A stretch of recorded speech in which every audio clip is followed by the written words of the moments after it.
Washing machine भितरे 7 फुट्र धमणा shop.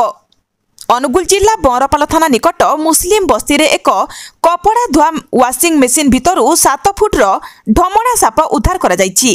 सूचना मुताबक मुस्लिम बस्तीर एमडी नसीम नामक एक व्यक्तिर स्त्री कपड़ा धोइबा पई मेसिन खोली डिटर्जेंट पाउडर पकाई कपड़ा आनिबाकु जाइथिबा बेले एक धमणा साप पसी जाइथिला। कपड़ा पकाइबाकु आसी देखिला बेलकु साप थिबा देखि परिवार लोकंकु जणाइबा परे परिवार लोके साप उद्धार करी दल सभापति तापस रंजन सामल को जोगाजोग परे सदस्य रोशन सिंह आसी उद्धार करथिले।